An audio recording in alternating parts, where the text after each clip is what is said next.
let's go to Brooklyn. Let's go to Brooklyn. Okay.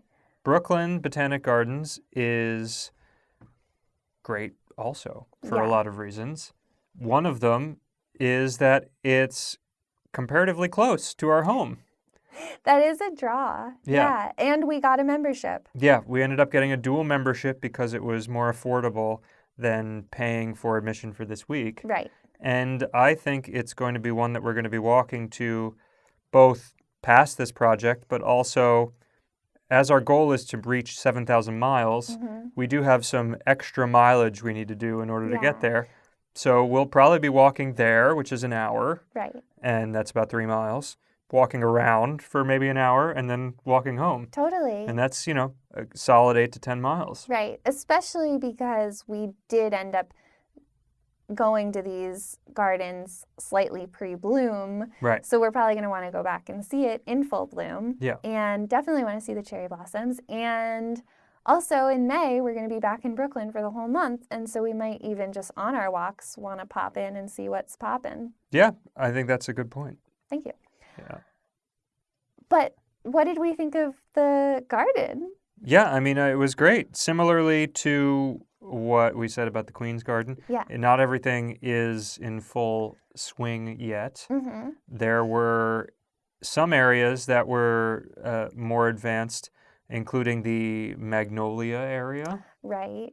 Which had some... That was nice. Yeah, it had some magnolia trees blooming, which are there's something like millions of years old. Wasn't it like 125 million years old, something like that? I don't remember. You don't remember? It's basically like a tree of another era entirely. Yeah. And there were some, I think, no, maybe it was all magnolias in there, but there were some pink ones that made me think. Yeah, I think they were just different color magnolias. Yeah.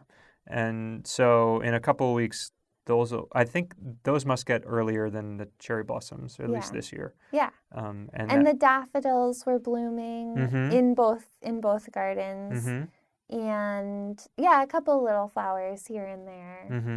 There were also these massive greenhouses at the Brooklyn Garden where you couldn't go into them right now, I think because of COVID, but maybe I don't know if you can ever go into them. I believe you can, but, it's been a while since I'd been to the gardens. Jesse had never been. Yeah, I'd never been there. And it's been a long time for me, 7 or 8 years probably. Yeah. I think I, for a long time, thought that the Brooklyn Botanic Garden was just in Prospect Park somewhere. So I had a couple times, should I even be saying this? A couple times I wanted to go see the cherry trees, and I went to Prospect Park and walked around for quite some time looking for the cherry trees and just didn't, found a lot of other pretty things, but never found the Botanic Garden, and then just would go home. Yeah. So I'm glad to realize now that it's a separate thing. Yeah. And to have a membership so I can go see the cherry trees. Yeah. But what were we saying? The greenhouses, they look very cool. There's different biomes in each one. Yeah. Like a desert one and a tropical one. Right. And because they're greenhouses, they're completely glass. Yeah. So you can see in. Yeah. Even if you can't go in, you can peek in and see everything. Yeah. And so that's cool. There are more distinct sections there than in the Queen's one. Yeah. The Queen's one has distinct sections as well, but in the Brooklyn one, it feels like you're really, they're really fully separate. You go down a little path and make a turn, and then you're in this area. Yeah. And then you leave, you physically leave it. Whereas at Queen's, you're sort of here's a bed to your right that is where all of this thing is. And then maybe over here, there's another area, but it's all kind of eye level. Yeah. And then, in the Brooklyn one, you're really it feels like you're exploring. Yeah. Yeah, it also feels like there is more intention behind the different acreage, which makes it sound like that the Queen's one somehow is unintentioned. I don't know. There's just a lot more kind of what appears to be wild growth in Queens. I mean, it's not wild. Which I think Yeah. intentioned. Yeah. But I would say the Brooklyn one is just is like fully manicured. Yeah. Whereas in Queens, part of what they do is let certain areas be more forest and slightly more natural and Yeah.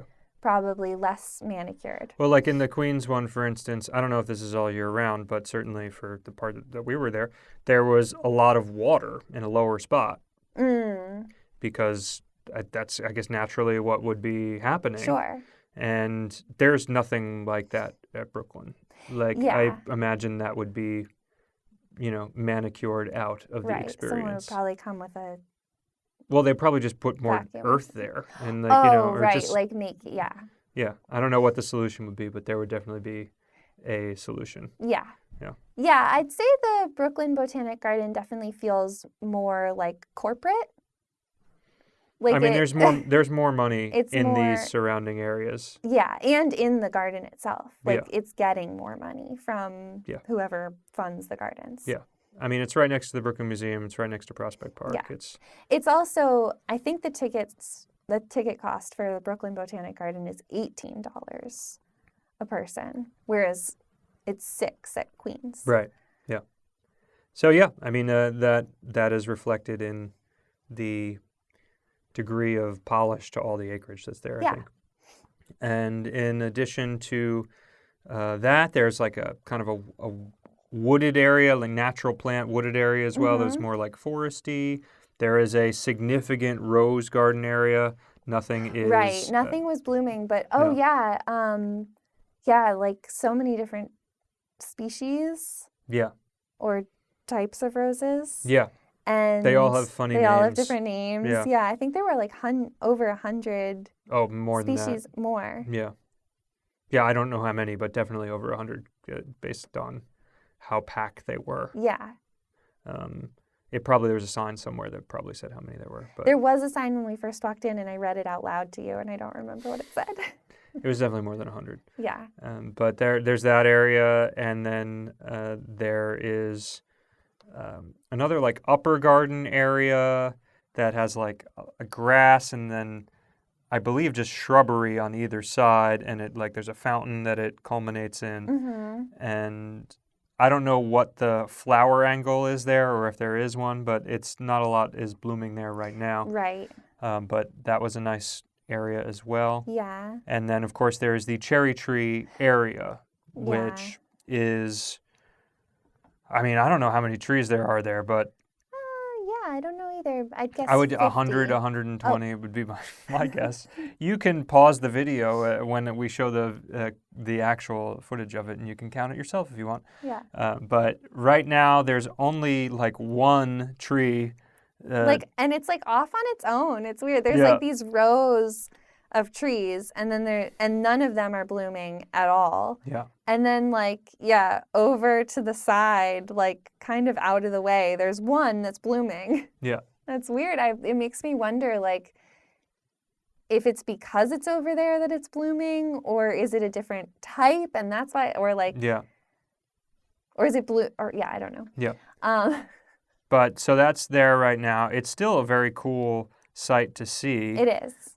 Especially there's a walkway above it, or there's a walkway on one side of it that you can go up and then kind of get a higher angle view on. And the walkway itself has plantings all up. It's kind of like a hairpin. Yeah. And so that's kind of a nice thing to walk up.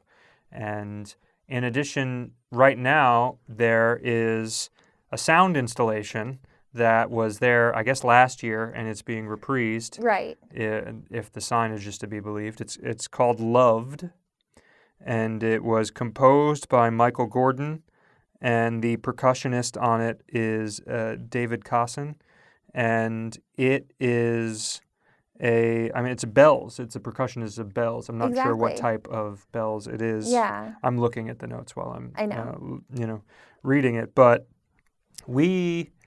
the first day that we got there, we came in, it plays on the hour.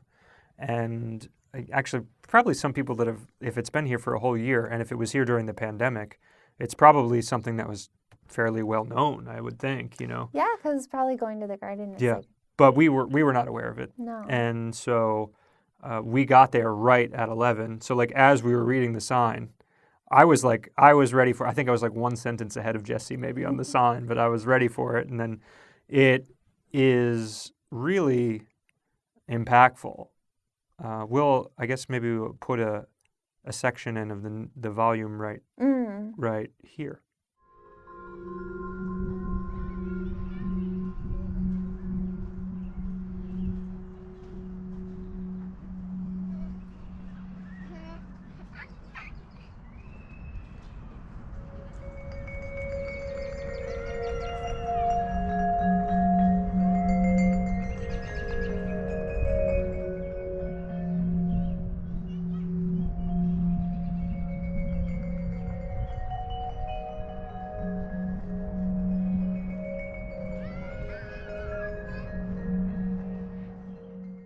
And yeah, I don't know how well the GoPro picked it up or not, but it really makes people change. It changes the whole atmosphere of the space, and that's without, pink and white petals everywhere. And I'm excited to come back and see how it looks when there are enough people there. I don't know if I'm just interested. For the amount of people that were there, and the amount of people that were there on each day kind of fluctuated. Mm-hmm. Some days there weren't a lot of people, other days there were a lot of people. It was very a peace-inducing effect. Yeah, sure. Yeah, it was nice. I mean, it's bells. I mean, it's like these bells that are sort of drawn out, long sound, and yeah, I'm also excited to see what it sounds like while looking at the cherry trees, because now you're sort of like looking at empty branches in a long row, which is still kind of nice, but it's not like beautiful. I mean, I don't know if I would say it's beautiful. Yeah. Oh, I guess I will make one small clarification. This is a reprise of a previous installation. I guess it doesn't explicitly say in the marker if it was last year. Oh, so it may have been a previous year that wasn't it could have last been year. I don't know for time. sure. Yeah, I don't know for that's sure. a good point. Nevertheless, it is pretty impactful. We also got some for the 360 video, which I think we got for the 360 video. We got the Queens Botanic Gardens as well as the Brooklyn Botanic Gardens, and I think it's pretty interesting to see what these spaces look like when they're not in bloom. So I think so too. I'm glad we got the footage from that. Yeah. And I'm looking forward to going back again and seeing it while it's like flush with flowers. Yeah. On that same note of the sound installation, there's also a nice guided tour called Meander, which was made by Gelsey and Joe, and I just pulled up so they make sure to get their last names. It's Joe White and Gelsey Bell. Yeah. And it's about a 20-minute walk just to get you situated in the garden. Yeah. And it's really nice, and we've actually been in touch with them, and they're both like very pleasant, nice, open to talking people. Yeah. Who have done some other sound installations and sound walks and other, work with sound and music. And I would recommend that as well.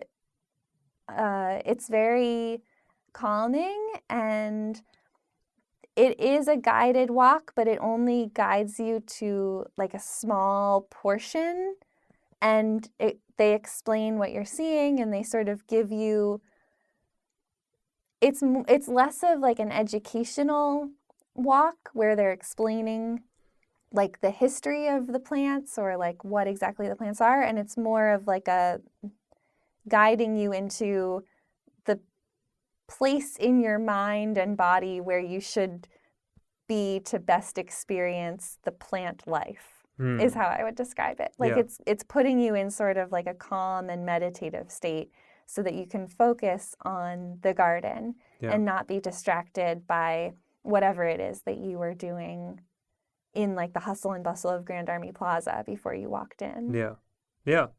Yeah, it's really great. And obviously we support any art that involves walking. Sure. Yeah.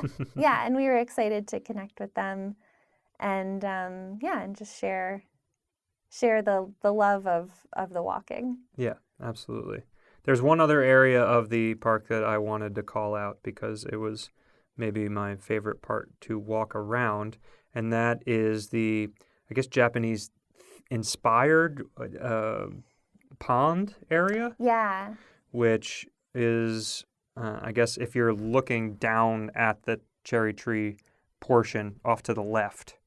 And it is, yeah, it was just a fun little space to walk around. Lots of turtles there. Lots of turtles there, lots of trees that sort of like bend low over the water. There's a little like walkway area, little like covered walk that you can go out onto the pond and look over and then go back and Yeah. walk around. Yeah, it was just like very quiet and peaceful, and another area that just felt very like enclosed. Yeah.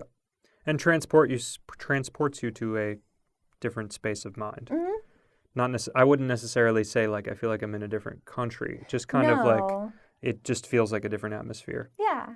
Yeah. And also like the way that you enter it and exit it makes it feel self-contained. Right. Yeah, I think there's something about that, like, because in the Brooklyn Botanic Garden, there were areas that were really wide open. Yeah. And I think I noticed it, in myself, certainly, but I also noticed it in the other people around. Like, there were a lot of kids one day, and in the area near the cherry trees, they were like running up and down the central. It's like a perfect spot to run because there's this like runway Right. like between the trees, and they were using it and like yelling and even when the bells were going, the kids are like, what's that? Like, Right.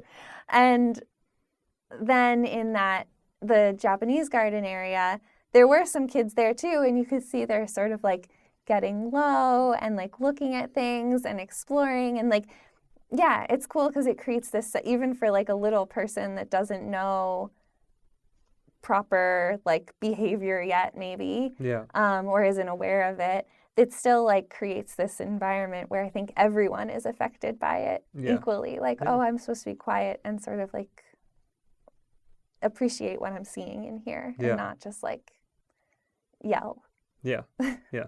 It's cool to see the power that plants and people teamed up together with intention and design and natural ability to create visual context can have an impact on people that are passing through. Yeah.